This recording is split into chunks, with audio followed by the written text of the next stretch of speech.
Hey, I'm Mark Goucher, and welcome to another video of Simplicity Investment Watch. Today is Monday, February 10th, 2025. So the markets are gradually improving, at least from a technical perspective. The threat of trade wars and other inflationary threats continue to make the markets jittery, but things seem to be slowly settling in. Before we get into explaining the major markets and where my technical score is on that, let's just cover our disclosure real quick. All right, we at Simplicity Investment Watch, we do not give financial advice, and this information is not for investment decisions. This is for educational purposes. The stock market is risky, and any trade or investment is expected to have some or total loss. The use of derivatives increases investment risk or potential loss. Do your own research before any trade. Please consult a financial advisor or professional to determine what is a suitable investment profile for you, given your investment goals and objectives. All right, so starting with SPY, the ETF for the S&P 500. As I had mentioned, my lucky 13 technical scores are improving on the major markets, and I'll explain that in 1 second here. The macro environment is improving across the board, making trading on the micro, the individual stock level, more certain compared to what it's been over the last few weeks. Yeah, and so brief refresh on the Lucky 13, my proprietary scoring system. So based on various technical indicators, ADX, MACD, RSI, checking money flow, RRG, I have basically 13 different technical areas that I'm looking at, hence the Lucky 13. And of those 13, there's a score of 0 to 18 on this, and basically 9 is in the middle. So 0 is extremely bearish technical reading, 18 is extremely bullish, and a 9 obviously just sits in the middle as kind of a middle of the road, moderate view of it. So with that said, the score for SPY a week ago was an 11, and today it has improved to a 14. So there, from a technical standpoint, SPY is improving. As I mentioned, 9 is just middle of the road. No, not really bearish or bullish outlook of it. It's but as we move from an 11 up to a 14, moving closer to 18, it's becoming increasingly bullish. And then looking a little further at SPY from the anchored VWAPs that I have attached to various points. This was the high from December 8th. I have an anchored VWAP off of that, pretty much showing what we all kind of know all the way for at least a month. It was a rather bearish scenario. The sellers were in charge. All the action, for the most part, is underneath the anchored VWAP. Then mid-January, the trend reversed, and there were some big gaps upwards on the S&P 500 or the SPY, and it moved above the anchored VWAP until it got to this high right towards the end of last month, January 24th, which was, what's that, basically about a little over 2 weeks ago. And I set another anchored VWAP off that high. And although the sellers seem to be in charge here right now, it's not dramatic. It's kind of trending between the anchored VWAP set off that I have attached to that December 8th date, that high, and then the high from January 24th. So the actions between these two VWAPs, and what I'm looking for is for this to go above that anchored VWAP, just clearly demonstrating to me that the buyers are back in charge on this. So overall, it's good. I told you the score, at least my lucky 13 score on this is 14, which is a good bull rating. But also what I'm looking for is from the price action to go above this anchored VWAP, and then I'm really, really confident about the direction of this market. Okay, on to QQQ. So the ETF for the NASDAQ 100. This one has had the most dramatic improvement. Last Monday, my score, Lucky 13 score on this was a 9, I believe. Yeah, it was a 9, and now it's a 15. Big move up. So obviously, as I said, 18 is the highest score, and it's moving in that direction. So this is becoming a more bullish scenario. And as you can see, based on the anchored VWAPs, kind of a similar situation to SPY. I set one off the high of December 16. Sellers are in charge. Buyers came back in charge here. Then it hit another high off January 22nd, pretty close to what SPY did. I think it was January 24th for SPY. And I set another anchored VWAP off of that. And sellers were in charge, but it really kind of just floated, or well, for the most part, there's with a few 1 or 2 day exception, but it's in between these two anchored VWAPs, similar to SPY. And today's action put buyers in charge. I would like to see a follow through on that, but that's obviously very encouraging. And it for the Lucky 13 score, it's the most encouraging of the majors that I'm following right now. So NASDAQ, which was a big challenge through December into January, is now leading the pack, coming back strong. And lastly, DIA, the ETF for the Dow Jones Industrial.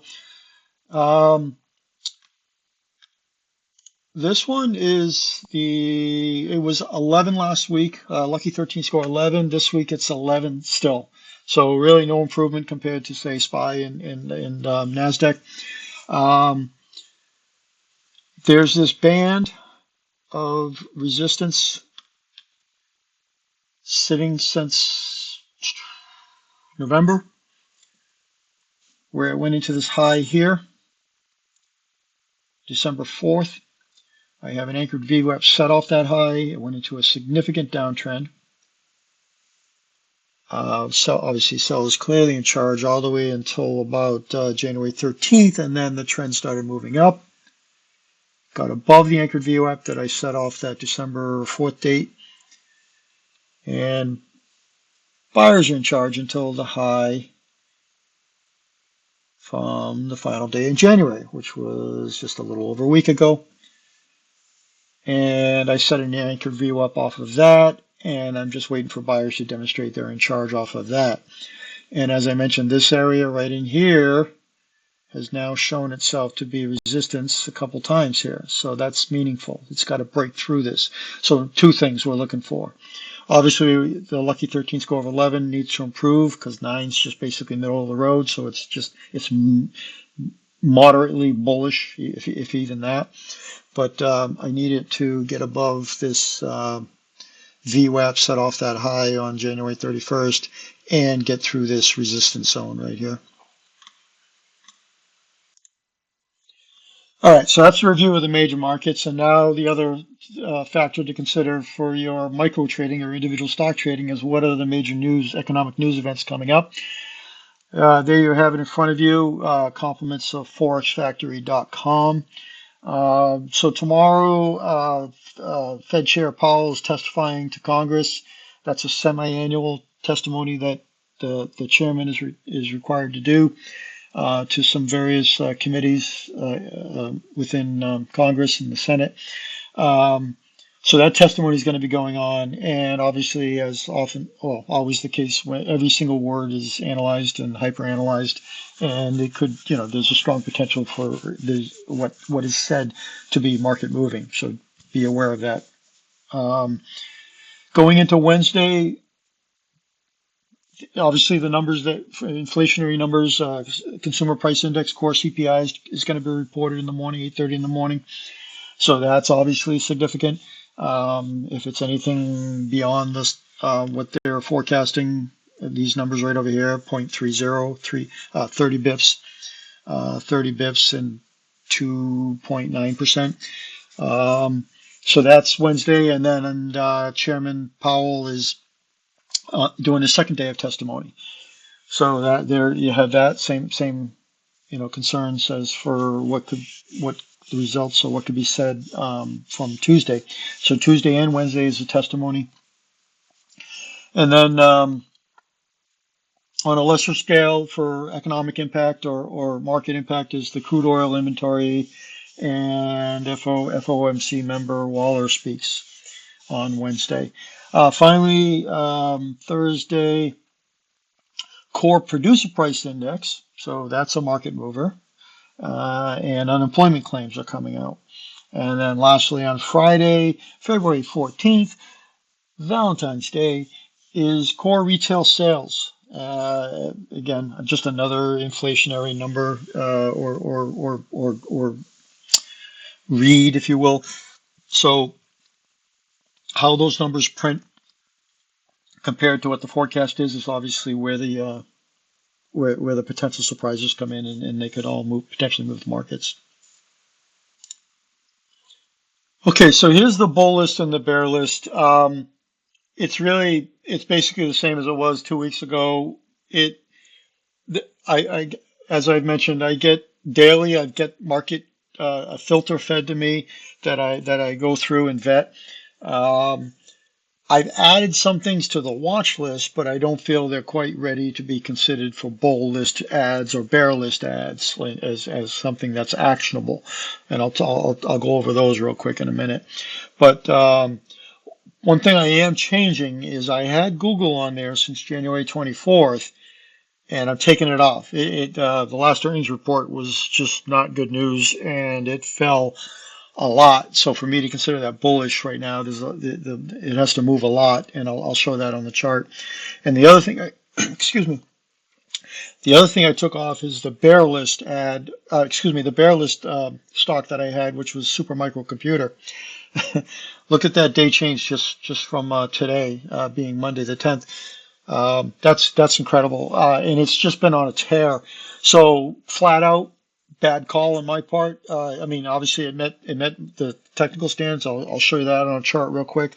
I always try to, when I see these things happen, I go back and I look and I say, okay, what did I miss? What could I have seen? And no, everything was, technically speaking, was just sound in terms of Supermicro taking on a bear strategy with it.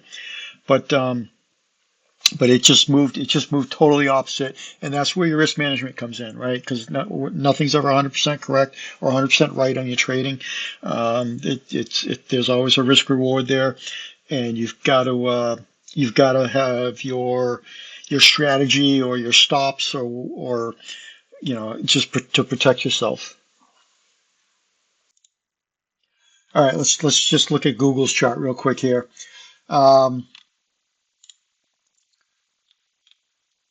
So back around, was it I think I said January 24th was when this came out of, oh, right there on the bottom, it came out of TTM. Yes, on the 24th, right there. So it came out of consolidation. So on the bottom of this chart, that's my TTM indicator. The red dots mean that the stock is in consolidation, which I've explained repeatedly that's like the core of my strategy in terms of finding a stock that's in an uptrend, getting it into a consolidation phase, and then buying it when it comes out of consolidation into what is hopefully the next leg up, or if you're on a bearish look at it, what is the next leg down. So this came out the 24th, and then what I was looking for is this. There was this band right here where Google has gone up and kissed this area a few times as it was in consolidation. So for me to want to get into this, I wanted it to break through that band. Well, lo and behold, it did on January 31st, and it got through, and then it had a day down, fine, okay, and then another day back up. And then on the 4th, it reported its earnings, and then all this happened. So what is that, a drop from, all of a sudden it went from there to closed there. So 7% one day, and then ultimately where it is today, where did it close? 180. Yeah, another, so 9.5% roughly from this high right here. So that's why I took it off the list. It's just it the earnings blew it up, and I've always commented on buying stocks or taking positions going into earnings is always an extra risk to consider. And lo and behold, this was one of them. So this again, risk management is the key, and the valuable takeaway from that. If you were to get into any of these, I did not pull a position or do a position on this, so thankfully I didn't have to worry about losses regardless of risk management. But obviously the risk management is going to make all the difference on this or on your trading. Yeah, and so super microcomputer was the bearish strategy that I had, and now I'm taking it off based on all of this right here. So hold on, let me turn off the crosshairs. So it went into consolidation right here, which I put in this box, and I set an anchored VWAP off that low. So typically for me, I want to see two things. When it pops out of consolidation, which is the green, that the direction in which it's popping is consistent with the trend or my view of this coming into it, in which it was. So this date here comes out of the box. The pop happened here. Great, bear strategy on. So it was below the VWAP. It moved outside of this box that it was in during the consolidation. So it moved into a new low, and for a few days it was spot on. And then all of a sudden, bam, bam, bam, bam, bam, bam. And it's just like phenomenal moves. This is a 17% move in one day right here. And then if you look at the move from the bottom to here, that's a 57% gain, which is absolutely incredible. So risk management, it's like if you're taking on some strategy for the downside, whether it's a put, what have you, you need to have your stop loss. You need to have maybe set up a vertical spread instead, so that you know for sure what your maximum loss is on it when you go into a vertical spread. Whatever your strategy is, but it's important. Just emphasizes the importance of the risk management. So this is off the list, obviously. Okay, for what is on the list, Reddit is on the list. This was the consolidation area. This was the anchor VWAP set off the low during that consolidation area or time, and again just followed everything beautifully. The buyers were in charge above this VWAP, and then it moved out of this price range that it was in during the consolidation phase, which means basically helps to confirm for me, hey, this is a new leg up. And yeah, it's been quite the move. So this was a good. Hold on, let's turn on this. This was a move 19% over 10 days. Yeah, so good move there. This is what I'm leaving on the list. The only concern, well, not the only, but the leading concern is the earnings are for Wednesday. So I mentioned the hazard of stepping into something, earnings could be a surprise. But on the other hand, you can say, well, I'll stay away, and then all of a sudden earnings are great news, and then it pops, and you're like, oh, I should have been in, listen to you. But just be aware of the earnings. It could cause some volatility, either the upside or downside, and just be aware of that. And when you take your position and you set up your risk management. And TWLO is the other one that was on the, it remains on the buy list. So it came out of consolidation on the 23rd, and boy, did it. It popped, and I put on a bull put spread once it got up into here. So basically what that means is, and I explained it in the last video, is I sold a put at the 140 strike price. So stock price at the time was 140, almost 147. I sold a 140 put that was to expire for February 7 last Friday, and I did this the week before. So this was around the 31st of January. And then as protection, this is where your risk management comes in. I bought a put at 137 strike with the same expiration. So I get credit for this one. I get money for this one because I'm selling that put. So I get paid for it. I got paid for it.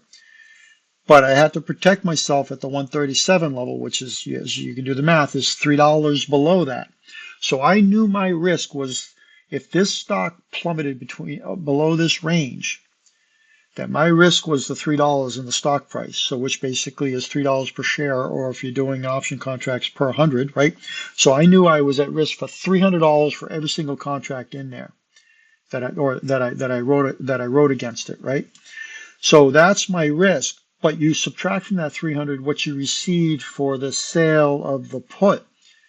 I don't have the number in front of me, but just say it was, just for easy math, say it was $100. Say I was able to sell that put for $100, but I know I'm at risk for $300 because of the spread here, hence vertical spread. So really I'm at risk for $200. So it's like, okay, I'm risking $200 to make $100 in about 5 days. And again, just take that times number of contracts that your account can support.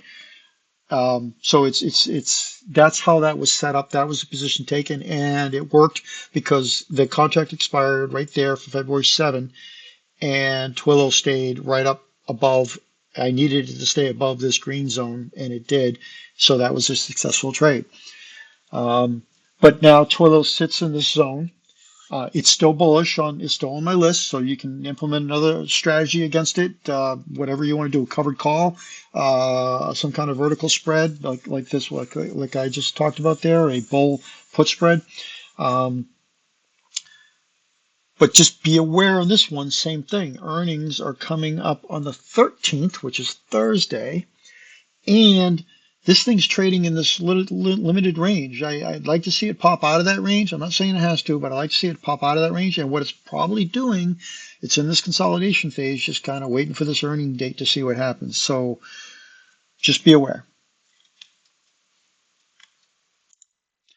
All right, I'll go through a couple real quick that are on the watch list. Boeing, BA, popped out of consolidation, came to me as part of my daily screens. I went through the process of vetting the whole thing and doing this analysis, and yeah, it's been in a uptrend since November. It's consolidated, but it's hitting resistance at this price range. I set an anchored VWAP at this intraday high for January 28th. It's pretty close. At one point the buyers did take that line, but it's been pushed back. But it's also getting support in this zone. So what I'm ultimately looking for, this is on the watch list. This is not a pick yet. This is not an action. It's not on the action list because there's also some overhead resistance up here. This area since March has shown to be meaningful. So once it gets through this area and works its way up, that's my next leg. So we're talking, what's the percent here? No. Stop.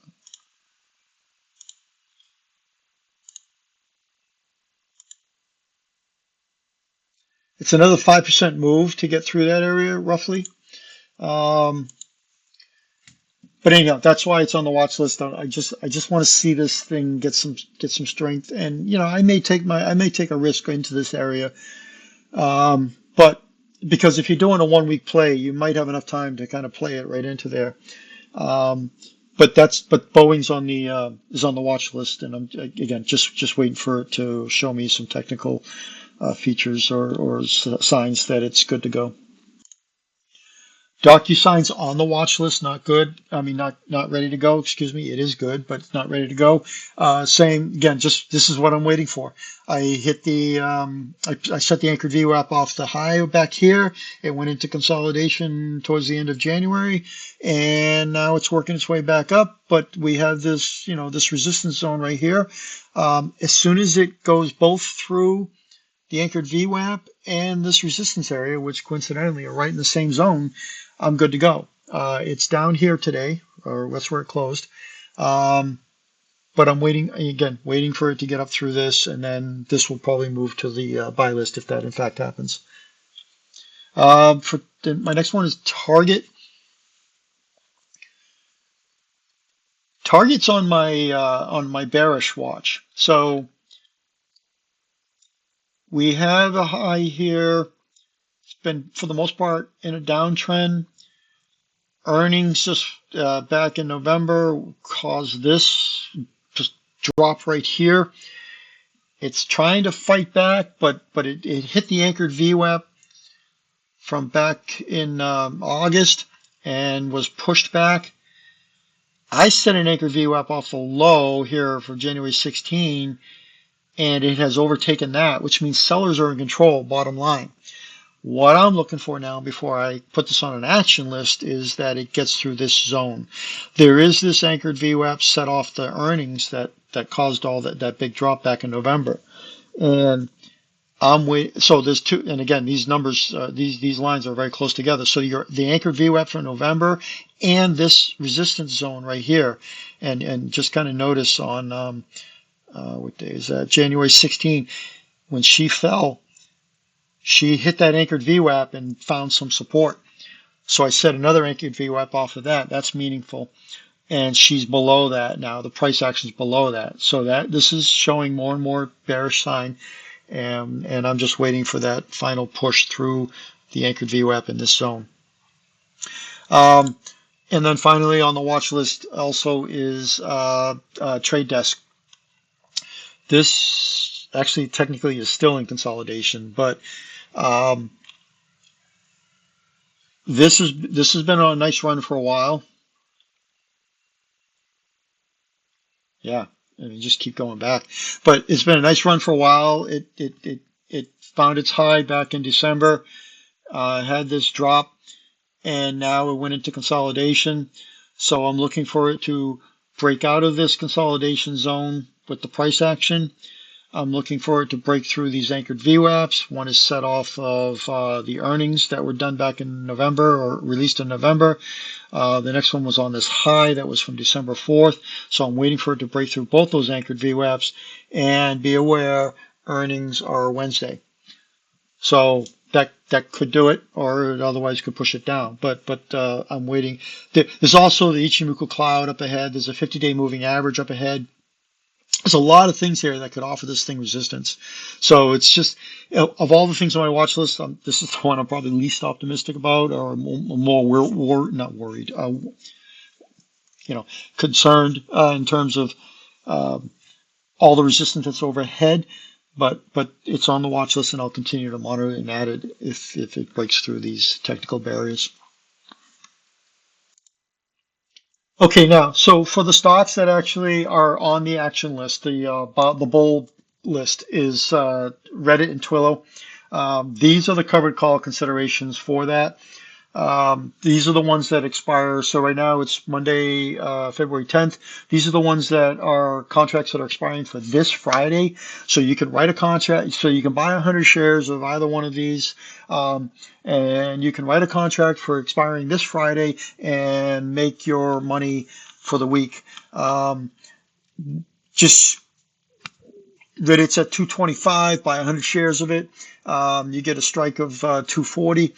That is the first consideration here. After you buy the shares, sell that strike at 240. If it gets taken away from you at 240 because the price gets there, it's a 6.7% gain on your stock alone. And at the time you write that contract, like right now or tomorrow morning, assuming that all these prices still look good, after you do your due diligence, you're going to get paid $1,105 for that contract, and that's a 5.2% gain just on the contract alone. Add that into if it gets taken away from you, the 6.7 gives you your where's my total gain on this? Oh, here we go. Potential return of 12.2%. So yeah, pretty phenomenal. That's just for this Friday. Uh, Working way down the list, again, you can do a 237.50, 242s. Just again, use your option charts, option tables to figure out what works out best for you. But there's a lot of good options here with Reddit. Granted, it is a $224 stock, so it does require some capital by even 100 shares. But there's some good returns on these calls that you can write against it. For TWLO, the first one that comes up, so TWLO is basically $145 stock. First one that comes up is to go out there and sell, buy 100 shares of the stock, and then go off and sell the 152.50 call, sell that off. You'll get 100 and hold on here, 140. Oh, the bid's 325. Excuse me, 325. And that's a 2.3% gain. And if it gets taken away from you, it's a roughly 5.5% gain on the stock. So 2.3% on the option for selling the contract. And that comes out to 8% overall. So that's your TWLO consideration right there. The 140, excuse me, the 152.50 strike. Those were February 14th. If you go out one more week to February 21st, so a week from Friday, gives you a little more time, and with time you get a higher premium. So Reddit, the 225 stock, sell the 237.50 strike after you buy 100 shares or 200 shares, 3, 4, whatever your account supports. And you sell the 237.50 strike, and you're getting 6.3% return on the premium that you're getting for the call that you're selling off. And if it hits the price, it's a 5.5% or almost a 5.6% gain. So on and so forth with Reddit. TWLO, the first one that comes up is buy the stock for 145 roughly, or whatever it opens up tomorrow. The strike is 155. Sell that 155 strike. If you got called out on it, if it hits that price, you're going to make a 7.3% gain on the stock itself. No matter what, you're getting paid the 2.1% premium. So pretty good deal. Overall, almost a 9.6% gain between the two if it gets called away from you. As I've said before, if it doesn't get called away from you, you still get your 2.1%. You wait for the 21st to pass by, and then you go off and write another one because it hasn't gotten taken away from you. It didn't hit that price. So those are the considerations at the February 21st expiration. All right, now I'm gonna show you some pricing on some vertical call strategies against Reddit and TWLO, but just to kind of show you, like, so whatever the stock price is now, and I'm going to show you the options table in just a minute. But what I'm looking for now is, like, say I want to write another bull put spread against this. So what price am I going to pick? Last time I picked the 140 price. Why did I pick the 140 price? And then I took the 137 as protection on the downside, so that I limit my loss to that $3 per share type deal, or $300 for every 100 shares per option contract. So how do you pick that first leg? Well, there's a number of ways to go through it, but what I do is pull up the options chain. So these are the puts for, I believe this one was for Reddit. Yeah, these are the puts for Reddit. And what I'm looking for, so right now, and in the money or at the money, Reddit's at 225. And I'm looking for, if I want to sell a put, I want to sell a put under it, so it's out of the money. So what I'm looking for is delta, just under 30 delta, which basically gives me a 70-30 ratio as far as success on this, at least the probability of success on this trade. What that means is, or what delta really means, is that for every $1 trade change in the stock price, this particular option changes by about 28 cents roughly, right? So 28 cents, a $1 change in the stock moves up $1 or moves down $1. There's a 28 cents change in my option price. But what delta also tells you is there is a roughly a 30% probability that it's going to end up in the money, which means there's a 70% probability that it's not going to end up in the money. And I don't want it to end up in the money because I want it to stay, it's at 225, I want it to stay above 205 if I'm going to sell the 205. The only way I really get my money is that that stock price stays above 205, right? As I explained on that on the chart right here. The price action has to stay above what I'm selling this put at. So I need that 225. And again, this is TWLO that I'm showing you, but I'm talking about Reddit. So sorry if I'm for the confusion. But the point I wanted to demonstrate here is that the price action needs to stay above what I'm selling. So there you go. So I will have, that's how I pick it. Okay, it's at 225. Okay, you know what? I'm going to look at vertical spreads that start at 205, and then I'm going to end up buying a put that's underneath it by maybe $3 to $5. One other one for protection on the downside, so that I don't have these, it just crashes right through my 205 and keeps going down, down, down, down, down. I sold a put. Somebody can put that to me. So I'm on the hook I have to buy it at 205 no matter what. That's my responsibility. If the price goes below 205, so if it crashes all the way down to 175, somebody's going to say, all right, I'm going to put it to you at 205, and they're going to make money. And I just bought something that's at 175 in the market and I had to buy it for 205. So I got to put that protection in there. And by the way, if I go off based on this option chart from, again, this is the market's closed right now as I'm doing this. So tomorrow morning, you've got to verify these prices, or I got to verify this price. But it's suggesting to me right now that I could sell that 205 contract for $785, for 100 shares. It's 785 times 100. So I can get $785 for selling that contract. And this is a contract that expires on Friday. So, again, delta just below 30 tells you the price that you kind of want to aim for, at least the way I like. Those are the odds that I like. If you like something, if you want to be more aggressive, pick a different delta. If you want to be more secure, pick again, the price, what you get for it is going to be less, and what you get for it down here is going to be more, obviously. But this is a nice zone that I like, and I can get $785 for every 100 shares that I own. All of which I hope, as long as it stays above 205 by Friday, that's my money. So now that I know Reddit, I want 205 on my sell side of that vertical spread. I use barcharts.com tool with my screening and my filter all set up here to help give me some viable candidates for what to do here. Reddit, February 14th expiration this Friday. Sell the 205. We already talked about how we got to that 205. I'm going to sell the 205. And then this is telling me that I can buy the 200 put. So that's my protection, right? I'm allowing $5 between the two. If it crashes through 205 all the way down through 200 from where the 225 that it's at now, I'm only on the hook until the 200 price.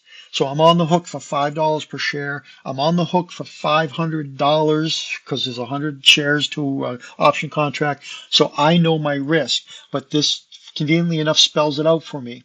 Now I'm getting, because I get $785 for selling the 205, I have to buy the 200, or I want to buy the 200 for protection. So that's going to cost me $650 based on the last known pricing. So I'm getting $135 for that spread. And my risk is $500. But from that $500, you have to subtract the 135 that you received for selling the contract, and therefore your risk is really only 365. So for $365, I'm risking that for 4 days to get $135, which basically is a 37% return, if I'm right about this. But again, I have roughly about a 70% profit probability on this. I have a 70% probability of being correct on this. So I really like those odds. Um, does it always happen that way? Of course not. But again, it happened, as I just showed you earlier with TWLO last week. It worked out fine. But this is how. So you got to kind of determine what's that first price you want, and then, I mean, you can pick a contract 205. You can go only 202.50, right? So you got $2.50 risk there. So now your $250 is at risk. You're going to get less for it, right? You get $55 for selling that spread, 205, 202.50. You get $55 for that because of the difference between these two option prices, but your risk is only 195. Not bad. Still a 28% return on that if everything closes in your favor on Friday. So there you go. 28% return in the week, 36% return in the week, however you want to do it. But that's basically the process right there, at least for me. For TWLO, again, I determined that 137 is where I want to be. The stock's at 145. If I want to sell another vertical spread, so a bull put spread, just like I did last week that expired on Friday, I'm looking at, for the contract ending this Friday, I'm going to use 137 as the strike that I'm going to sell. I'm going to get $310 for that, for every 100 shares. And then for protection, I'm going to buy the 132 put below it. So now my risk is the $500 again for every 100 shares. The net between these two is 124. That's ultimately what I get after I sell that and buy that. I get $124, and my risk is that $500 that I talked about, less my 124 to get to the 376. So I'm risking 376 to make 124, and I'm doing that for 4 days, and with a 70% profit probability on it, 70% chance that it will not land in the money. And that's for basically a 33% gain for the week. And again, that is a bull put spread that I'm setting up on it, just like last week. Okay, that's it for today. If you have questions or need to reach me, my email is mark@simplicittyiw.com. Thank you for your time. Please click on subscribe. And once again, thank you. And remember, keeping things simple is really smart. All right. Take care, folks. Good luck on the trading.